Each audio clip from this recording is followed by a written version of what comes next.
wabarakatuh. Waalaikumsalam warahmatullahi wabarakatuh.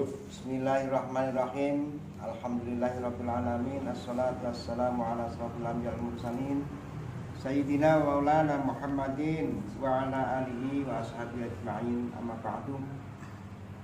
Bapak-bapak penyuluh, ibu-ibu penyuluh KUA Kecamatan Bojong, Bapak Ibu GFU KUA Kecamatan Bojong yang saya hormati, bersyukur pada Allah dengan alhamdulillahirabbil alamin pada siang hari ini kegiatan bulan Ramadan yang mudah-mudahan kita mendapatkan barokah dan mendapat ridho dari Allah SWT. Amin ya rabbal alamin. Salawat dan salam kita aturkan pada Nabi kita Nabi Agung Muhammad sallallahu alaihi wasallam. Yang mudah-mudahan kita mendapatkan syafaat dari beliau atas izin Allah SWT. Amin ya rabbal alamin. Bapak Ibu yang saya hormati, KUA Kecamatan Bojong dengan kegiatan Ramadan ini mari kita ikuti dengan sebaik-baiknya karena waktu yang begitu banyak jadwal sehingga semuanya manfaat, dan paling tidak kita menguatkan keimanan kita kepada Allah SWT, kemudian menambah semangat dalam beribadah, apalagi Ramadan yang condro di muko kita di dunia dalam kesehariannya terlatih di kegiatan Ramadan, yang puasa kita tidak hanya mendapat karena diet saja, ya, tapi betul-betul kita untuk bisa melaksanakan dari hikmah puasa itu menahan diri. Yang paling berat adalah hawa nafsu, baik nafsu amarah, nafsu tersinggung, nafsu seksual yang masih muda. Kalau yang sudah tua ya expired, ya lumayan berkurang, tidak seperti yang masih muda. Karena katanya semakin banyak puasa semakin gereng. Ini tapi kita latih untuk bisa menahan. Fa'in sapun mongko ngeker. Nah, kita ngeker kuwi maknane ya apa ya? Mengerem kita dalam bernafsu, karena kita diberi pahala dalam mengerem nafsu itu berarti Allah memberi nafsu kita itu ya alhamdulillah. Kalau kita tidak diberi nafsu berarti tidak punya pahala ngerem nafsu, kan begitu. Maka dengan segala apa yang Allah berikan kita bisa mengendalikan sesuai dengan syariat, dan kemudian berarti kita mendapat pahala yang banyak. Dan mudah-mudahan dalam Ramadan ini betul-betul hati kita bisa menjadi sejuk dan terlatih kita dalam Ramadan sampai pada 11 bulan yang lainnya. Karena penyakit hati ini yang banyak sekali dan kadang-kadang kita memang agak susah, maka diingatkan terus-menerus, lebih khusus ini pada bulan Ramadan itu. Kemudian secara kedinasan KUA kemarin koordinasi dengan Polsek bahwa marak ini terjadi fenomena untuk anak-anak, petasan dan perang sarung. Ini yang selalu harus kita ingatkan baik di musala maupun masjid masing-masing. Nanti Pak Yai materi khutbah mungkin atau di kesempatan-kesempatan yang berhadapan dengan masyarakat untuk bagaimana bisa anak-anak kita terkendali dari itu yang masih marak di bulan Ramadan. Nanti mendekati hari raya takbir keliling yang kemarin untuk Pekalongan sudah betul-betul ini dikendalikan oleh kabupaten baik Polri maupun TNI, sehingga alhamdulillah tidak terjadi yang seperti sebelum-sebelumnya. Terkendali betul untuk takbir keliling. Mari kita sampaikan ke masyarakat untuk tindakan dini preventif sehingga tidak akan terjadi yang kita tidak inginkan. Barangkali itu yang perlu saya sampaikan, dan pengajian materi selanjutnya nanti Pak Yai untuk kita dengarkan bersama. Mudah-mudahan sekali lagi bermanfaat pada kita semuanya. Assalamualaikum warahmatullahi wabarakatuh. Waalaikumsalam warahmatullahi wabarakatuh.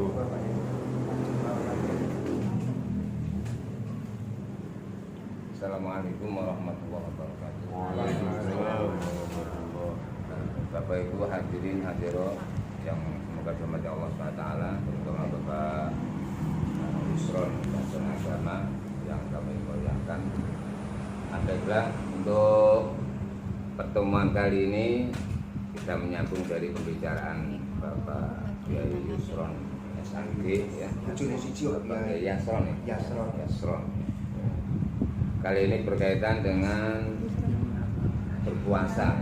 Tadi puasa menurut bahasa kata Pak Yasron imsak. Imsak itu artinya yang menahan. Itu arti daripada bahasa menurut istilah yang kita imsak, meninggalkan suatu perkara yang membatalkan puasa, makan, minum termasuk jima, mulai dari terbitnya fajar sampai terbenamnya matahari dan sesuai dengan ketentuan. Nah, dengan hikmah atau manfaat daripada puasa sendiri diterangkan dalam surat Al-Baqarah 183, la'allakum tattaqun.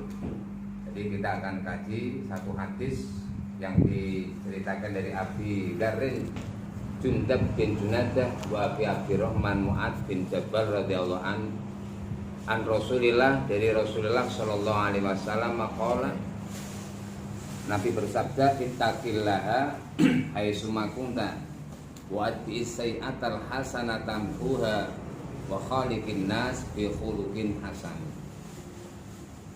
Nabi Muhammad SAW bersabda, ittaqi kalau makna dalam pesantren wedya sira Allah ing Allah haitsuma kunta ing dalem dinggon ana sira, wa asbi lan nganutna sira as-sayyi'ata ing amal kang Allah, kejelekan, al-hasanata dengan kebaikan, tampuha monggo nglebur apa mau hasanah ha ing sayyi'ah, wa khaliqin nas dan berbuatlah baik kamu sekalian annasa pada manusia bi khuluqin hasanin, kelawan akhlak bagus atau dengan akhlak yang baik.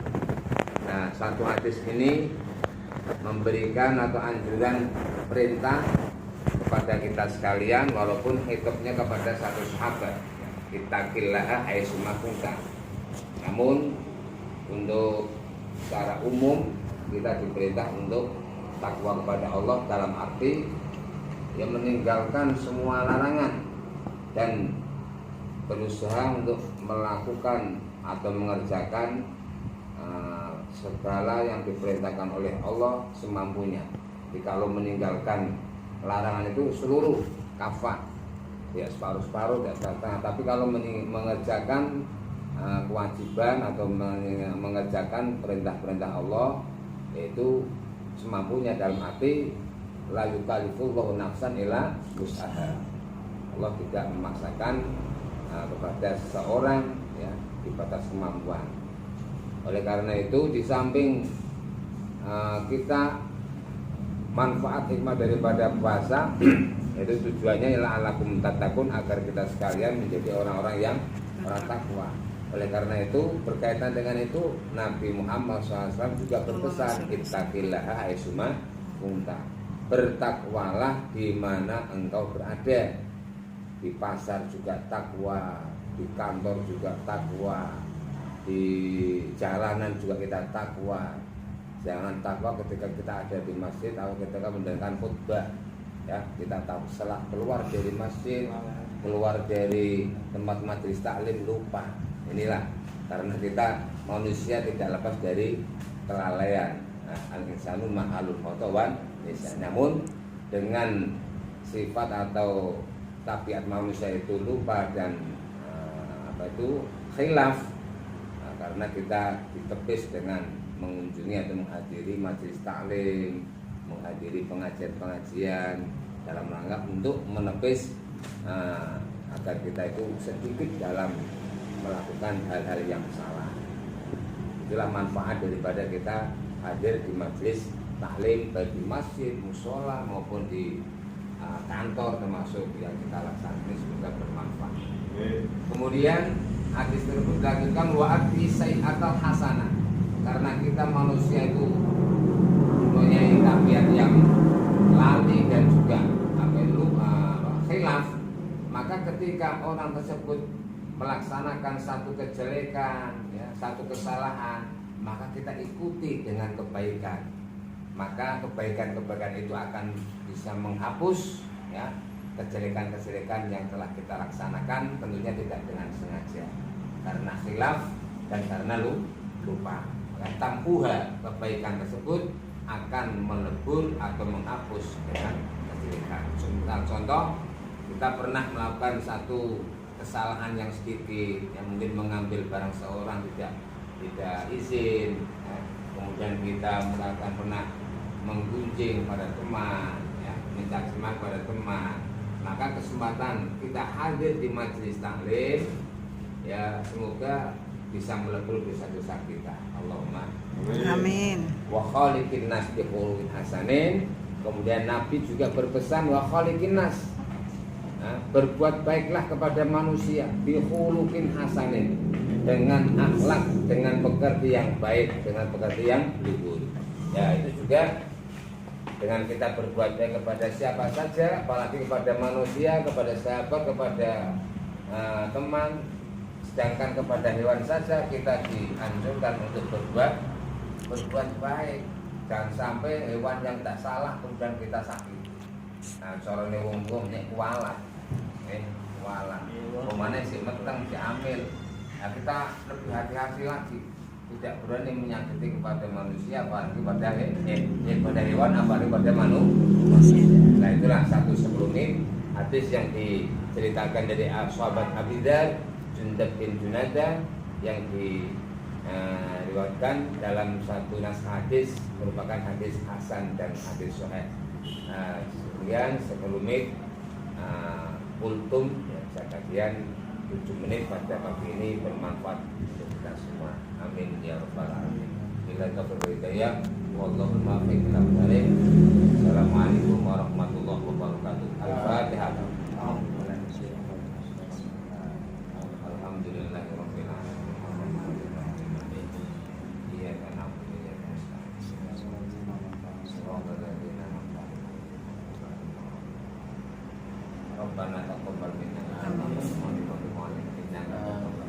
Allahumma ij'al jam'ana hadza jam'an mubarakan fihi wa la taj'al hadza jam'an alaih.